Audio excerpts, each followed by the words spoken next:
अस्सलामुअलैकुम my brothers and sisters, hope आप लोग सब खैरियत से होंगे। और आज का वीडियो बहुत ज़्यादा इंटरेस्टिंग होने वाला है, आपको बहुत मजा आएगा इसमें। आज हम लोग पढ़ेंगे परफॉर्मेंस मैट्रिक्स एंड कंक्लूजन। यानी अभी तक हमने जो भी पढ़ा सीपीयू से रिलेटेड, मेमोरी से रिलेटेड, हम लोग आज उसका एक परफॉर्मेंस यूटिलाइजेशन देखेंगे कि कैसे करके हम लोग ये पता करते हैं कि कौन सा पीसी का या सीपीयू का है, किसका परफॉर्मेंस किस तरीके से है। तो परफॉर्मेंस मैट्रिक्स होता क्या है वो देखेंगे और कंक्लूजन पे हम लोग आएंगे। तो इससे पहले आपको ये बता देना चाहता हूँ वीडियो शुरू करने से पहले कि डिस्क्रिप्शन में आप जाएंगे तो आपको दो प्लेलिस्ट का लिंक मिलेगा। एक आपको मिलेगा सीओए स्टोरी मोड और आपको सीओए ऑल टॉपिक एक्सप्लेन मिलेगा। तो आप ऑल टॉपिक एक्सप्लेन वाले प्लेलिस्ट में जाइए और नीचे से तमाम वीडियोस देखते हुए आइए, क्योंकि प्रीवियस वीडियोस को देखना बहुत ज्यादा जरूरी है इन वीडियोस को समझने के लिए। लेकिन आज का वीडियो बड़ा ही स्पेशल है। अगर आपने प्रीवियस वीडियोस नहीं भी देखा है तो थोड़ा बहुत आप समझ जाएंगे, बट आई हाईली रिकमेंड कि आप प्रीवियस वीडियोस देख के आइए ताकि आपको एक बेटर अंडरस्टैंडिंग और सॉलिड अंडरस्टैंडिंग मिले आगे आने वाले वीडियोस के लिए। और अगर आपने चैनल सब्सक्राइब नहीं किया है तो क्या कर रहे हो भैया, चैनल सब्सक्राइब कर लीजिए, वीडियो को लाइक कर दीजिए, शेयर भी कर दीजिए। और अब हम लोग शुरू करेंगे without wasting any time, performance matrix and conclusions. इसका मतलब क्या होता है? Evaluating system efficiency and the importance of memory hierarchy in computer system. यानी सिस्टम कितना एफिशिएंट है और मेमोरी हायरार्की का इंपॉर्टेंस क्या है, ये हम लोग समझेंगे परफॉर्मेंस मैट्रिक्स के अंदर। सबसे पहले हम लोग देखेंगे इंट्रोडक्शन टू परफॉर्मेंस मैट्रिक। भाई परफॉर्मेंस मैट्रिक्स होता क्या है जो हम लोग आगे बढ़ने वाले हैं। तो performance metric in computer science in computing are essential for evaluating the efficiency and effectiveness of a various system component and processor. यानी परफॉर्मेंस मैट्रिक्स का मतलब ये होता है, कंप्यूटर साइंस में आप बोल सकते हैं परफॉर्मेंस मैट्रिक्स का मतलब ये होता है कि जो कंप्यूटिंग एसेंशियल इवैल्यूएशन है, जो भी सिस्टम है, जो भी कंपोनेंट है, जैसे सीपीयू हो गया, रैम हो गया, जितना ऐसा कंपोनेंट्स है, ये कितना एफिशिएंट है और कितना इफेक्टिव है, कितना एफिशिएंट है, कितना इफेक्टिव है, सिर्फ कंप्यूटर नहीं, अलग अलग कंपोनेंट्स भी। ये होता है परफॉर्मेंस मैट्रिक्स के अंदर। These matrix provide insight into how well a system perform under different condition and workload, helping identify bottleneck and guide optimization effort। जाहिर सी बात है अलग अलग कंपोनेंट को भी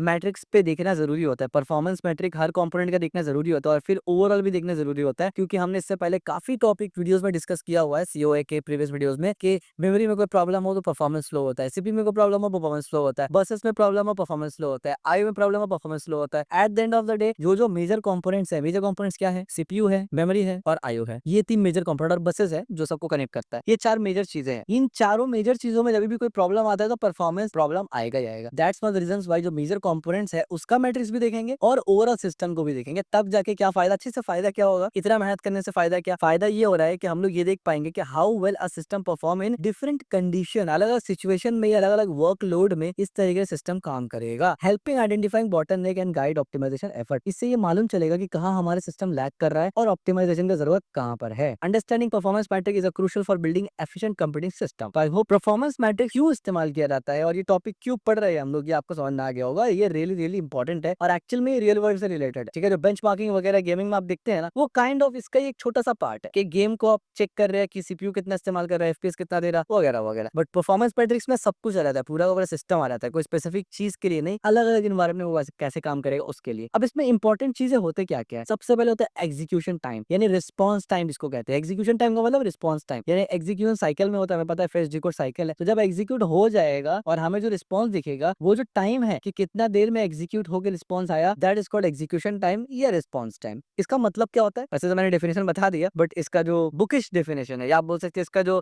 एकेडमिक और टेक्निकल डेफिनेशन है वो समझ लीजिए। डेफिनेशन क्या है? The total time taken to complete the task और द प्रोसेस। सिंपल सी बात है, एक टास्क जो आप कर रहे हैं उसको करने में कितना टाइम लगा। एक सिंपल सा एग्जांपल, आपने कंप्यूटर सिस्टम को ऑन किया, अपना पावर बटन को ऑन किया, ओपन होने में कितना टाइम ले रहा? ठीक है, आपने गूगल क्रोम में क्लिक किया ब्राउजर ओपन करने के लिए, ओपन होने में कितना टाइम लिया? सिंपल सी बात। आपने गेम पे क्लिक किया, ओपन होने में कितना टाइम लिया? एक सॉफ्टवेयर में आप काम कर रहे हो, उस पे होने में कितना टाइम ले रहा? ठीक है, एक ऑपरेशन में कितना टाइम ले रहा? मेजरमेंट क्या होता है और इंपॉर्टेंस क्या होता है टाइम के अंदर, यानी एग्जीक्यूशन टाइम के अंदर? मेजरमेंट और इंपॉर्टेंस। मेजरमेंट क्या होता है? Typically measured in millisecond और minute depending on the task complexity. जाहिर सी बात है, जो मेजरमेंट होता है ना टाइम का, वो डिपेंड करता है, वो बेसिकली सब्जेक्टिव और रिलेटिव है। कभी मिली सेकंड में होता है, इवन नैनो सेकंड में भी हो सकता है, कभी सेकंड में होता है, कभी डिपेंडिंग ऑन मिनट होता है। इसका मैं एग्जांपल दूंगा अभी आपको, मिली सेकंड्स का एग्जांपल दूंगा। तो आप देखिए, कोई भी चीज को जब आप सेव करते हैं या कॉपी करते हैं या कट करते हैं, कट कट करते हैं ना, कट हम लोग कंट्रोल सी वाला कट, कंट्रोल डी वाला कट, या पेस्ट करते हैं कंट्रोल वी से, तो ये मिली सेकंड के अंदर होता है, नैनो सेकंड के अंदर हो जाता है। लेकिन कुछ चीजों में सेकंड चाहिए होता है। सेकंड का मतलब जैसे कि आप एक पेज से दूसरा पेज, यानी पेज का मतलब ब्राउजर नहीं, अपने फोल्डर में, कंप्यूटर फोल्डर में आप एक पेज में आप दूसरा पेज में जाना चाहते हैं, तो कभी कभी उसमें एक सेकंड लगता है। अगर पेज के अंदर बहुत सारा चीज, बहुत सारे इमेजेस है आपका और आपने थंबनेल प्रीव्यू वाला में लगाया हुआ है, टाइम लगता है। ये हो गया सेकंड के एग्जांपल। मिनट्स के एग्जांपल आप देख लीजिए, मान लीजिए आपका ऑपरेटिंग सिस्टम ऑन होता है, अगर किसी का लो एंड पीसी है तो मिनट लग जाता है। इससे भी अगर जेन्युइन और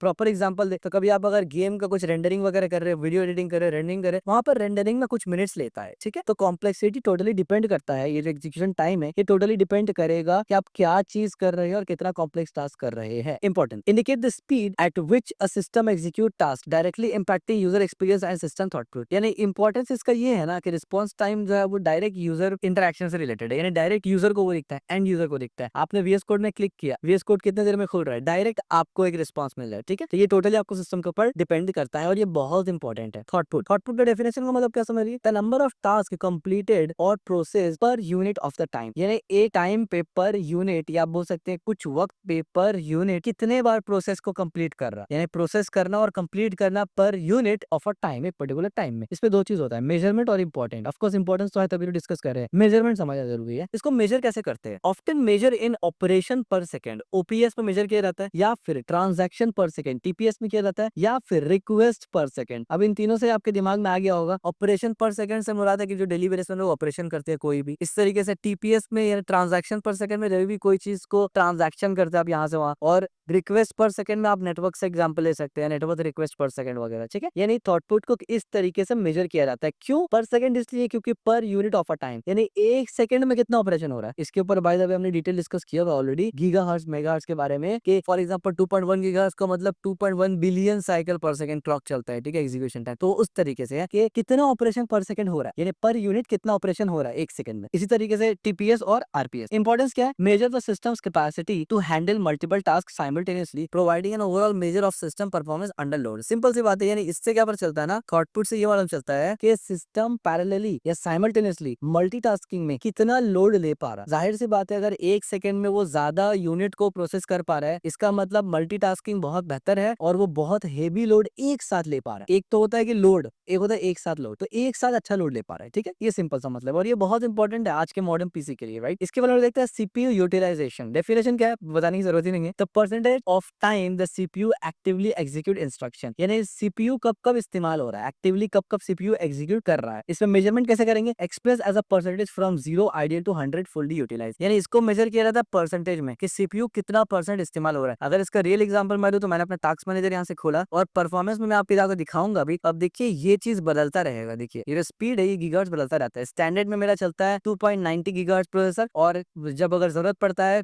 यानी परफॉर्मेंस बढ़ जाता है, किस चीज का एग्जीक्यूशन बढ़ जाता है, तो ये 4.1 गीगाहर्ट्ज प्रोसेसर में भी चला जाता है। अब देखिए ये होता है परफॉर्मेंस, ये परसेंटेज आपको दिखा रहा है 7% इस्तेमाल हो रहा है CPU। इस तरीके से 9% में मेरा मेमोरी इस्तेमाल हो रहा है, आई हैव यूजिंग 32 GB, और हार्ड डिस्क आप देख सकते हैं, NVMe मेरा देख सकते हैं, और इथरनेट देख सकते हैं कितना ज्यादा इस्तेमाल हो रहा है, बहुत ही कम है, 1 MB वगैरह इस्तेमाल हो रहा है। ठीक है, GPU आप देख सकते हैं कितना इस्तेमाल हो रहा है। ठीक है, तो ये बेसिकली मैट्रिक्स होता है। तो हम लोग अभी बात करें CPU का, तो CPU को मेजर करने का क्या है, परसेंटेज होता है। अब देखिए 5-7% अभी इस्तेमाल हो रहा है मेरा CPU, यानी बहुत ही कम इस्तेमाल हो रहा है, क्योंकि कोई हेवी टास्क अभी हम नहीं कर रहे हो, राइट। और ये भी 5% इसलिए हो रहा है क्योंकि रिकॉर्ड हो रहा है वीडियो, राइट। इंपॉर्टेंस, इसका इंपॉर्टेंस क्या है, reflect how efficient the CPU resource are being utilized, यानी इससे ये मालूम चलता है कि CPU कितना बेहतर तरीके से यूटिलाइज होता है। हाई CPU यूटिलाइजेशन में इंडिकेट रिसोर्स कंटेनमेंट और इनएफिशिएंट कोड एग्जीक्यूशन। ठीक है, यानी CPU कौन से कोड कौन सा प्रोग्राम में कितना इस्तेमाल हो रहा है CPU का मैट्रिक्स को देखने के लिए। लेकिन यहाँ एक बहुत इंपॉर्टेंट बात मैं आपको बता देना चाहता हूँ कि इससे आपके लिए एक बेटर हो सकता है। बहुत से लोगों का पीसी जो है वो स्लो होता है, बहुत से लोग कहते हैं मेरा पीसी लैग कर रहा है। अपने टास्क मैनेजर में आज आप जाएंगे, राइट क्लिक करेंगे, यहाँ टास्क मैनेजर के अंदर जाएंगे ना, तो यहाँ पर आपको सबका परफॉर्मेंस पता चल जाएगा। मोस्ट ऑफ टाइम आप देखेंगे कि आपके कंप्यूटर में वायरस आ गया या कुछ भी आ गया, मैलवेयर आ गया, वो सब आपको ना यहाँ रिफ्लेक्ट करता है। मोस्ट ऑफ टाइम ये आउट ऑफ द टॉपिक है बेसिकली COA का, थोड़ा सा ये साइबर सिक्योरिटी से रिलेटेड है। जस्ट मैं ब्रीफ 1 मिनट लेके आपको बता देना चाहता हूँ। ये कभी भी अगर आपके कंप्यूटर को वायरस मैलवेयर कुछ भी आता है ना, कुछ भी एनीथिंग आता है ना, तो ये चीज है ना, ये रिफ्लेक्ट होना स्टार्ट हो जाएगा, ये नॉर्मल बिहेव नहीं करेगा। अब सवाल ये पैदा होता है मुझे कैसे पता चलेगा ये नॉर्मल है कि नहीं भैया, तो उसके लिए आपको ये इस्तेमाल करना पड़ेगा। आपको ये पता होना चाहिए कि आमतौर पे आप फॉर एग्जांपल 10 दिन आप एवरी डे अपना टास्क मैनेजर को ऑन रखे, ऐसे ऑन रखे, और अपना पूरा काम करे, और बीच बीच में टास्क मैनेजर देखते रहे। जब भी कोई काम करे, क्रोम चला रहे देखते रहे, वीडियो रेंडरिंग करे देखते रहे, गेम खेले देखते रहे। इससे क्या होगा कि आपको एक अंदाजा हो जाएगा कि जो जो चीज आपके पीसी में है वो किस किस्म का कंजम्पशन कर रहा है, कितना कंजम्पशन कर रहा है। ठीक है, अभी मान लीजिए मेरा CPU अगर 50% से ऊपर जाएगा, there is something to look at it, क्योंकि अभी मेरा प्रोसेस मतलब देखिए चल तो बहुत कुछ रहा है मेरा, देखिए इतना कुछ चल रहा है, बहुत सा सिस्टम्स ऑफ सर्विस है, बहुत सा कुछ है। लेकिन सवाल ये पैदा होता है कि मुझे पता है कि अभी देखिए यही एक्चुअल में ले रहा है, ये टास्क मैनेजर और ये इंटेल फ्री डाउनलोड, ये सब क्योंकि यहाँ पर मेरा डाउनलोडिंग चल रहा है बेसिकली इस वजह से ये चल रहा है, ठीक है। सो पॉइंट इज कि इसके मदद से आप अपना सिस्टम का पूरा एक मॉनिटर कर सकते हैं। ऑफ कोर्स ये बहुत डिटेल लेवल मॉनिटर नहीं है, डिटेल लेवल मॉनिटरिंग के लिए अलग सॉफ्टवेयर आते हैं, बट एक सिंपल लेवल में अगर आपको मॉनिटर करना है तो ये बेस्ट है कि कितना क्या इस्तेमाल हो रहा है, यूटिलाइजेशन कितना हो रहा है, क्यों हो रहा है, समझ में आ रहा है आपको। जैसे कि आप देखिए ये मेरा एचडीडी यहाँ पर इस्तेमाल हो रहा है, तो एचडीडी क्यों इस्तेमाल हो रहा है, माय पॉइंट इज कितना परसेंट चल रहा है, क्यों चल रहा है, केबीपीएस का मतलब कुछ ट्रांसफर हो रहा है यहाँ पर। तो ये काइंड ऑफ इससे आप अपना सिस्टम को ट्रैक कर सकते हैं। और ये मेरा हमेशा से आदत रहता है कि मैं जब भी अपना पीसी ऑन कर सबसे पहले टास्क मैनेजर ऑन करता हूँ, ताकि मतलब मुझे देखना होता है कि प्रोसेस वगैरह में क्या चल रहा है, ठीक है। तो ये एक अच्छा प्रैक्टिस है, ये भी आप कर सकते हैं एक kind of real world example में कि कैसे मेरा कंप्यूटर चल रहा है, सीपीयू ज्यादा चल रहा है कि नहीं चल रहा है, ठीक है। कौन सा काम जब हम करें तो सीपीयू पे लोड आता है वगैरह वगैरह। मेमोरी यूटिलाइजेशन डेफिनेशन क्या है हमें पता है, percentage of available memory resource RAM being used. जैसे हमने यहाँ पर सीपीयू का दिखाया, यहाँ पर आप देखिए मेमोरी का भी है, परसेंटेज के हिसाब से यहाँ मेरा 31% मेमोरी इस्तेमाल हो रहा है, मेरा 32 GB मेमोरी है, 31% इस्तेमाल हो रहा है क्योंकि मेरा क्रोम की वजह से। आप देख सकते हैं मेरा क्रोम कितना मेमोरी ले रहा है। आप देखिए मेरा क्रोम 3 GB के अराउंड मेमोरी इस्तेमाल कर रहा है, मोर देन 3 GB मेरा क्रोम इस्तेमाल कर रहा है। दैट्स व्हाट रीजंस व्हाई लोग क्रोम से चिढ़ते हैं कि Chrome is really very memory hungry, and that is true, ये ज्यादा होता है। तो मेरे पास 32 GB है तो कोई टेंशन नहीं है मुझे, तो आप देख सकते हैं अपने, ठीक है, कि कितना इस्तेमाल हो रहा है। तो इसमें क्या होता है, measurement monitor through system tool that track physical virtual memory usage, ठीक है, ये इस तरीके से। अच्छा एक और चीज मैं आपको यहाँ दिखाना चाहता हूँ कि जब मैं सीपीयू में जाऊंगा तो अच्छा ठीक है मैं उसको बाद में दिखाऊंगा। तो ये मेजरमेंट है बेसिकली सीपीयू मेमोरी यूटिलाइजेशन में। आप ऐसा बहुत से सिस्टम टूल इस्तेमाल करते हैं जिसका एग्जांपल है टास्क मैनेजर, जिससे आप पता लगाते हैं कि आपका मेमोरी कितना एफिशिएंट है, क्या इस्तेमाल हो रहा है, आपका वर्चुअल मेमोरी का क्या यूजेज है वगैरह वगैरह। इंपॉर्टेंस क्या है, monitor the efficient of memory allocation and use high memory utilization may lead to paging और swapping impact over system performance. जाहिर सी बात है अगर एकदम प्रॉपर तरीके से आप मैट्रिक्स देखना चाहते हैं तो उसके लिए अलग से टूल आता है, डेडिकेटेड सॉफ्टवेयर आता है। टास्क मैनेजर में सब कुछ नहीं होता, बट एक स्टार्टिंग के लिए task manager is enough. Latency क्या होता है भैया, बहुत से लोगों को लेटेंसी का नहीं पता होता, लेकिन जो गेमर्स वगैरह होते हैं उनको पता होता है लेटेंसी का मतलब क्या है, क्योंकि मोस्टली लेटेंसी वाला चीज जो है गेमिंग इंडस्ट्री में ज्यादा हाईलाइट होता है, क्योंकि गेमिंग इंडस्ट्री में बहुत इंपॉर्टेंट होता है। ये होता है क्या है, आज आप समझ जाएंगे लेटेंसी का मतलब क्या होता है। The time delay between initiating a request and receive response, यानी मैंने रिक्वेस्ट किया और मुझे रिस्पॉन्स मिला, इन दोनों के दरमियान, यानी between initiating a request and receiving the response, request भेजने से पहले और रिस्पॉन्स मिलने से पहले, सॉरी रिक्वेस्ट करने के बाद और रिस्पॉन्स मिलने से पहले जो टाइम होता है उसको बोलते हैं लेटेंसी। अब लेटेंसी में और स्पीड में थोड़ा सा डिफरेंस है, माइनर डिफरेंस है, इस पे अभी हम आते नहीं है, इस पे फिर कभी डिस्कस करेंगे, ठीक है। इसका मेजरमेंट कैसे होता है, मिली सेकंड्स में होता है या फिर माइक्रो सेकंड्स में होता है, ठीक है। आप देखिए स्पीड में हमने मिनट्स तक भी गए थे ना, इस पे नहीं जाते क्योंकि लेटेंसी उतना ज्यादा नहीं होता है कभी भी, तो मिली सेकंड्स या माइक्रो सेकंड में हम लोग जाएंगे। इंपॉर्टेंस क्या है, crucial for real time system and interactivity application. कोई भी सिस्टम जो रियल टाइम चल रहा है ना, रियल टाइम चल रहा है, उसमें लेटेंसी बहुत मैटर करता है। और आप में से बहुत से लोगों ने बीजीएमआई या पबजी खेला होगा, उसमें आप देखते होंगे कि जिसको लोग बोलते हैं पिंग हाई हो जाना, तो उस पर लेटेंसी बढ़ जाता है, इस वजह से वो प्रॉब्लम लेता है। Where low latency is essential for responsiveness and user experience. Bandwidth यानी इंटरनेट यूजेज कितना होता है। Definition, the amount of data transfer per unit of the time over a network और बिटवीन कंपोनेंट्स के बीच में या नेटवर्क के ऊपर कितना पर यूनिट डेटा ट्रांसफर हो रहा है। इसका एग्जांपल भी हमको दे देते हैं क्योंकि मेरा ऑलरेडी डाउनलोड हो रहा है। तो आप देखिए मेरा यहाँ पर जो इथरनेट है, यहाँ पर ये प्रोसेस में आता है, आप देखिए ये इथरनेट है, मेरा यहाँ पर 45 MBPS पर यूनिट ट्रांसफर हो रहा है फ्री डाउनलोड मैनेजर में, ठीक है, क्योंकि मैं कुछ डाउनलोड कर रहा हूँ फिलहाल के लिए। तो इस तरीके से आप मेजर कर सकते हैं। इसको मेजरली कैसे किया जाता है, commonly measure in a bit per second, यानी पर सेकंड कितना बिट्स जा रहा है, या फिर किलोबाइट जा रहा है, या फिर मेगाबाइट जा रहा है, या फिर गीगाबाइट। तो वैसे मेरा पीसी उतना तो फास्ट है नहीं, यानी मेरा नेटवर्क उतना हाई लेवल का तो है नहीं कि गीगाबाइट जाएगा और मेगाबाइट जाता है, ठीक है। तो this is the example. Importance क्या है, determine the capacity and speed of the data transmission including network and system performance, यानी इससे आप सिस्टम परफॉर्मेंस भी देख सकते हैं, नेटवर्क परफॉर्मेंस भी देख सकते हैं, ठीक है, क्योंकि इसमें दोनों चीज आ जाता है। Higher bandwidth allow more data to be transfer, जैसे मैंने कहा लेस टाइम, तो मेरा बैंडविड्थ बहुत ज्यादा भी हाई नहीं है। आप अपना बताना कितना है। कैश हिट रेट, अब ये कैश हिट रेट क्या होता है, definition, the percentage of memory access that are satisfied from the cache without accessing main memory, यानी कितना परसेंटेज मेमोरी है, कितना परसेंटेज चीज है जो कैश से लेके सेटिस्फाई हो जाता है सीपीयू और उसको जाना नहीं पड़ता है मेमोरी के पास, ठीक है। मेजरमेंट कैसे होता है, calculate as number of cache hit total memory access into 100 पर, ठीक है, इस तरीके से एक्सप्रेसिंग एज अ परसेंटेज, इसको परसेंटेज में एक्सप्रेस किया, दैट्स व्हाई इनटू 100 किया जा रहा है यहाँ पर, ठीक है। Importance, higher cache rate hit indicates efficient use of cache memory, यानी जाहिर सी बात है कैश हिट का मतलब क्या है, कैश इस्तेमाल हो रहा है। आसान शब्दों में कैश में डेटा क्यों रखा गया, ताकि सीपीयू उस पे इस्तेमाल पे है। अब जाहिर सी बात है अगर ज्यादा कैश गिट है, इसका मतलब ज्यादा सीपीयू कैश को इस्तेमाल कर रहा है, तो भाई कैश तो बना ही इसलिए था ना कि सीपीयू मुझसे इस्तेमाल करे और मेमोरी में ना जाए। तो अगर ज्यादा कैश इस्तेमाल हो रहा है इंस्टेड ऑफ मेमोरी, तो इसका मतलब ये परफॉर्मेंस बहुत अच्छा है, क्योंकि कैश तो बना ही इसलिए था। सिंपल बात है। रिड्यूसिंग मेमोरी लेटेंसी, मेमोरी जानने में जो लेटेंसी होता है वो रिड्यूस करता है। And improvement overall system performance, a low rate है, यानी a low hit rate suggest the cache is not efficient strong frequently access data, यानी अगर लो हिट है कैश में तो इसका मतलब उतना एफिशिएंट नहीं है, हाई हिट है तो अच्छा है। अब यहाँ पर देखिए इतना सब कुछ तो हमने माप लिया, सब कुछ ठीक है, लेकिन भैया गलती भी तो होता है ना, प्रॉब्लम भी तो होता है ना, तो उसके लिए भी अलग मैट्रिक्स होता है फॉल्ट टॉलरेंस। फॉल्ट टॉलरेंस यानी आप कितना तक गलती को सहन कर सकते हैं, इससे ज्यादा नहीं कर सकते, यानी सिस्टम में कितना तक गलती बर्दाश्त हो सकता है। डेफिनेशन क्या है? The ability of the system to continue operation in the event of a hardware software failure, यानी जब हार्डवेयर या सॉफ्टवेयर फेलियर है तो सिस्टम का एबिलिटी कितना है कि वो ऑपरेशन को कंटिन्यू कर सकता है इवेंट में पर्टिकुलरली, यानी इन शॉर्ट अगर कोई चीज का फेलियर हो गया फिर भी आप कितना देर तक चला सकते हैं, इसका ये मतलब है। इंप्लीमेंटेशन क्या होता है? Achieved through redundancy failover mechanism, यानी रिडंडेंस में ये इस्तेमाल होता है, फेल ओवर में देखा जाता है, एरर डिटेक्शन में और करेक्शन में एंड सिस्टम मॉनिटर में। ठीक है, यहाँ पर ये इंप्लीमेंट किया जाता है ये सब चीज। इंपॉर्टेंस, इसका इंपॉर्टेंस क्या है भैया? जाहिर सी बात है इंपॉर्टेंस ये है, measure system reliability and reliance. जाहिर सी बात है ये सिस्टम कितना रिलायबल है, कितना टाइम आपको वो दे रहा है फेलियर में, या कौन सा काम आपको किस तरीके से कर रहा है। Crucial for mission critical application and system where dominance down is unacceptable. अब सिंपल सी बात आप देखिए, फेलियर टॉलरेंस कहाँ इंपॉर्टेंट है? मान लीजिए इंस्टाग्राम का सर्वर हो गया या कोई ऐसा चीज जिसको हमेशा ऑन रहना जरूरी है, जो अगर ऑफ हो जाए तो बहुत प्रॉब्लम हो जाएगा। मान लीजिए आपका एक वेबसाइट है जहां पर आप लाइव क्रिकेट का कोई ये दे रहे हैं या लाइव फुटबॉल का कोई मैच दिखा रहे हैं या बता रहे हैं, लाइव शो चल रहा है, इस तरीके से आप ट्रेडिंग वगैरह स्टॉक मार्केट का चल रहा है, इन जगह पर अगर फॉल्ट टॉलरेंस ज्यादा रहा तो पूरा गड़बड़ हो जाएगा। तो इन जगह पे आप फॉल्ट टॉलरेट ज्यादा नहीं कर सकते। तो यही सिस्टम का कंपैटिबिलिटी यानी कैपेबिलिटी पता चलता है कि कितना वो रिलायबल सिस्टम है, कि कितना तक वो फॉल्ट टॉलरेंस को सह सकता है। इसके बाद आता है स्केलेबिलिटी। एट द एंड जाहिर सी बात है सब परफॉर्मेंस मैट्रिक्स को देखने के बाद ही हम लोग ये कंक्लूजन पे आ सकते हैं कि स्केलेबल है या नहीं है। तो स्केलेबिलिटी का मतलब क्या होता है? Definition, the ability of the system to handle increasingly workload और resource demand by adding resource. यानी स्केलेबल का मतलब ये होता है ना कि सिस्टम एक काम कर रहा है एक पर्टिकुलर सिचुएशन में, अब आप उसके ऊपर लोड डालते जा रहे डालते जा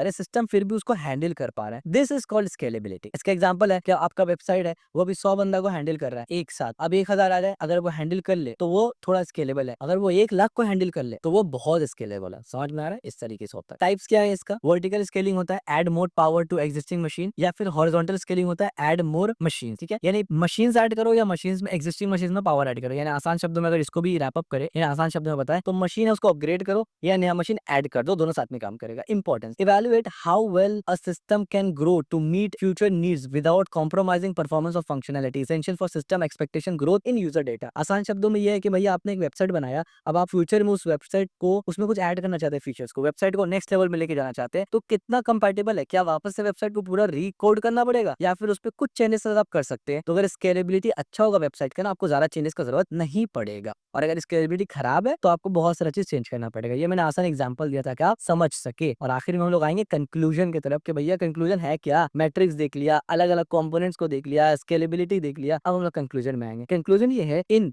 examining the interclasses of memory hierarchy, it become evident that a layered structure in fundamental to efficient and functionality of a common modern computing system. Main memory encompasses both volatile RAM and non-volatile RAM. Volatile RAM serves as an intermediate repository for data and instruction needed by CPU. This approximately ensures swift access time critical for rapid computation and responsiveness। यानी आसान शब्दों में कुल मिला के memory hierarchy बहुत ज्यादा important है, मैंने यहाँ पर यही बताया है। और मेमोरी हायरार्की में जो 2 पार्ट हमने पढ़ा था ना, रैम यानी वोलेटाइल रैम और नॉन वोलेटाइल रैम, ये एक तरफ से रिपोजिटरी की तरह काम करते हैं, यानी एक डेटा वेयरहाउस की तरह काम करते हैं कि सीपीयू को जो भी चाहिए वो सब तुम ले लो। तो इससे क्या होता है, ये जितना अच्छा होगा और जितना अच्छा से काम करेगा सीपीयू के साथ, सिस्टम उतना अच्छा कंप्यूटेशन करेगा और उतना अच्छा रिस्पॉन्स देगा। तो मेमोरी हायरार्की में आप देखिए हमने क्या रखा, सबसे पहले मेन मेमोरी में रैम रोम दोनों आ जाता है, इंटरमीडिएट बिटवीन डेटा एक्सेस और सीपीयू, यानी डेटा और सीपीयू के दरमियान मेमोरी तो होता है क्योंकि कोई भी चीज मेमोरी में लोड होगा पहले तब सीपीयू एक्सेस करता है। इसके बाद आएगा कैश मेमोरी। कैश मेमोरी में क्या होता है, ये बेसिकली याद रखिए ये हायरार्की नहीं है मेमोरी का, ये मेमोरी का टाइप्स के बारे में बात हो रहा है। मेन मेमोरी ये करता है। इसके बाद आता है कैश मेमोरी। कैश मेमोरी क्या करता है, frequently access data closer to CPU, CPU के क्लोज रहता है और फ्रीक्वेंटली एक्सेस डेटा इसमें रहता है। इसके बाद आता है वर्चुअल मेमोरी, जो होता है extend physical RAM with secondary storage. ये सेकेंडरी स्टोरेज को मिला के फिजिकल रैम को थोड़ा सा बढ़ा देता है इन द सेंस की वर्चुअली इल्यूजन क्रिएट करता है। रैम उतना ही रहेगा, 16 है तो 16 ही रहेगा, 32 नहीं हो जाएगा। इसके बाद होता है एक associative memory, specialised fast access storage solution. यानी ये 4 किस्म का मेमोरी है जो हमने प्रीवियस वीडियो के पढ़ लिया। यानी डेडिकेटेड हमारा वीडियो इस पे भी है, इस पे भी है, इस पे भी है और इस पे भी है। ठीक है, तो आप प्लेलिस्ट पे जाके देख सकते हैं डिस्क्रिप्शन में। Cache memory further optimisation performance by storing frequent access data closer to CPU, reduce latency and enhance overall system speed. यानी कैश मेमोरी क्या करता है, फर्दर इसको और इनहांस करता है कि अपने पास जो डेटा रखता है सीपीयू को जरूरत पड़ता है ज्यादा फ्रीक्वेंटली यूज डेटा वो सीपीयू को देता रहता है। Virtual memory extend the capability of the physical RAM by utilising secondary storage such as hard drives to simulate large memory space. This techniques allow for efficient multitasking and handling a large data set that exceed the limitation of the physical RAM alone. यानी virtual memory क्या करता है, इसकी ये capability देता है जिससे कोई भी प्रोग्राम को ये लगता है कि भाई स्पेस बहुत ज्यादा है, फिजिकल रैम से ज्यादा है। इसके वजह से क्या होता है, वो मल्टीटास्किंग भी अच्छे से कर पाता है और बड़ा से बड़ा डेटा सेट को भी इजीली इस्तेमाल कर सकता है फिजिकल रैम में जो लिमिटेड है। इसके बाद हमने पढ़ा था associative memory. Associative memory introduce specialized fast access storage simulate tailored for specific application such as a higher speed data retrieval in database और real time processing in embedded system. इसके बाद हमने एसोसिएटिव मेमोरी पढ़ा था। इसमें हमने देखा था कि वो स्पेशल काइंड ऑफ मेमोरी है जो कि स्पेशल काम के लिए बना है, जो कि की वैल्यू पेयर में होता है और उसमें वो बेसिकली सर्चिंग के लिए ज्यादा काम में आता है। उसमें जब आप की को सर्च करते हैं वो साइमल्टेनियसली सबको काम करता है, ठीक है, और वो फास्टर है रैम से ज्यादा और embedded system real time database और सर्चिंग वाला जो भी चीज है वहां पर ज्यादा इस्तेमाल होता है। इवन कंप्यूटर विजन एआई वगैरह में इस्तेमाल होता है। इस पर डेडिकेटेड वीडियो मौजूद है, प्रीवियस वीडियो में डिस्कस किया हुआ है, डिस्क्रिप्शन में आपको लिंक मिल जाएगा। इफेक्टिव मेमोरी मैनेजमेंट टेक्निक जो हमने अभी पढ़ा यानी लास्ट वीडियो में पढ़ा, including allocation strategies and fragmentation management are essential for maximising the use of available memory resource by minimising waste space and optimisation data placement. This techniques ensure the application can efficiently utilise memory without unnecessary delay और inefficiency. यानी इससे पहले हमने जो memory management strategies technique पढ़ा था उसमें हमने पढ़ा था कि जो वेस्ट वगैरह होता है, फ्रेगमेंटेशन होता है, कॉन्टिग्यूअस और नॉन कॉन्टिग्यूअस है, इससे क्या होता है, इससे और ज्यादा परफॉर्मेंस फास्ट होता है, यानी जो हमारा ओवरऑल सिस्टम है वो फास्ट होता है। तो इसमें आप देखिए टाइम एग्जीक्यूशन है, स्पीड ऑफ टास्क जिसको हम लोग देखते हैं मैट्रिक्स है बेसिकली, थॉटपुट है जिसको हम लोग टास्क पर यूनिट टाइम देखते हैं, सीपीयू यूटिलाइजेशन देखते हैं कि सीपीयू कितना रिसोर्स एफिशिएंट है, मेमोरी यूटिलाइजेशन देखते हैं कि मेमोरी एलोकेशन एफिशिएंट है कि नहीं है, लेटेंसी देखते हैं यानी रिक्वेस्ट रिस्पांस डिले, यानी रिक्वेस्ट रिस्पांस का जो डिले है वो देखते हैं हम लोग, ना कि प्रोसेस कितना देर में हो रहा है, ठीक है। इस तरीके से बैंडविड्थ हम लोग देखते हैं कि डेटा ट्रांसफर कैपेसिटी कितना है, कैश हिट रेट देखते हैं हम लोग कि कैश कितना इफेक्टिव है, कितना आसान है, कितना अच्छा है, फॉल्ट टॉलरेंस देखते हैं कि सिस्टम कितना ज्यादा रिलायंस है, रिलायबल है, और स्केलेबिलिटी देखते हैं कि ग्रोथ पोटेंशियल कितना है फ्यूचर में इस प्रोग्राम का। Performance metrics play a crucial role in evaluating the effectiveness of memory system में measuring factor like latency, throughput and overall system responsiveness to guide improvement in memory architecture and design. यानी overall जो performance metrics हम लोग देखते हैं इससे हम लोग को ये मालूम चलता है कि पूरा ओवरऑल हमारा सिस्टम जो है वो एज अ होल और एज अ पार्ट कैसे काम कर रहा है, जिससे हम लोग उसका बॉटलनेक ढूंढ सकते हैं और ऑप्टिमाइजेशन इंप्रूवमेंट कहाँ हो सकता है ये हम पता लगा सकते हैं, instead of trial and hit error कि कहाँ यहाँ गलती हो सकता है, यहाँ गलती हो सकता है, नहीं ऐसा नहीं है। इन कंक्लूजन ये वैसे हमारा लास्ट टॉपिक है इसका, इसके बाद हमारा स्टोरी मोड आएगा, जो प्रीवियस वीडियो में हमने पढ़ा था वो सब को रैप अप करके एक वीडियो में लेके आऊंगा मैं, ठीक है, तो इंतजार करना। In conclusion a well design memory hierarchy is essential for archiving achieving optimal performance in computer system. It balance the need of speed, capability and flexibility, accommodate diverse computing task and workload efficiency. यानी जैसे मैंने बताया कि well design memory hierarchy जो है वो essential होता है इस चीज को अचीव करने के लिए कि ज्यादा से ज्यादा परफॉर्मेंस मिले कंप्यूटर सिस्टम में और बैलेंस हो speed, capacity, flexibility, need, accommodate cost, ये सब को बैलेंस करना और प्रॉपर तरीके से टास्क और वर्कलोड एफिशिएंटली काम करे। तो ये सब डिपेंड करता है डायरेक्टली मेमोरी हायरार्की के ऊपर एंड देन सीपीयू के ऊपर। As computing continue to evolve, advancement in memory technology and management will play a pivot role in shaping the capability of a future system, enhancing both user experience and computational capability across various domain. यानी ये आज हम लोग देखते हैं computer इतना ज्यादा दुनिया में आम हो गया है, इतना ज्यादा इसका इवॉल्व हो गया आज, तो मेमोरी आर्किटेक्चर और टेक्नोलॉजी मैनेजमेंट में बहुत ज्यादा अभी काम हो रहा है और क्रूशियल रोल प्ले किया जा रहा है। और this is one of the reason, अब देखिए ना जीपीयू वगैरह भी आ गया, ठीक है। तो जीपीयू वगैरह क्यों आता है, हालांकि वो एक तरफ से मेमोरी का रिप्लेसमेंट नहीं है, लेकिन एक तरफ से वो सीपीयू का रिप्लेसमेंट है, या फिर वो काम वो करता है जिसपे सीपीयू को लोड ना देना पड़े, हैवी टास्क वो करता है। बट स्टिल ये आया क्यों, क्योंकि हम लोग को और एडवांस काम करना होता है और एडवांस काम के लिए क्या होता है कि लेवल बढ़ाना पड़ेगा। तो अब हर चीज का लोड अगर प्रोसेसर में डालेंगे तो वो कहीं ना कहीं एक ड्रॉबैक बॉटलनेक आएगा। इस वजह से अलग अलग चीजों को बनाया जाता है, क्योंकि वेरियस डोमेन अभी और ज्यादा उरूज पर आ रहा है, आप ये बोल सकते हो, और खास करके एआई एमएल से तो सब कुछ ही चेंज हो चुका है। So this is all about performance matrix and conclusion. I hope आपको ये वीडियो पसंद आया होगा, काफी इंटरेस्टिंग था, इसमें कोई कॉम्प्लेक्सिटी वाला चीज नहीं था, एक इन्फॉर्मेशन वीडियो था और ऐसा इन्फॉर्मेशन है जो हर किसी को अच्छा लगता है इससे रिलेटेड जानने में। आई होप आपको ये वीडियो पसंद आएगा, और अगर पसंद आया है तो इस वीडियो को लाइक जरूर करना, शेयर भी कर दीजिए और सब्सक्राइब भी करना, कमेंट भी करके जाना।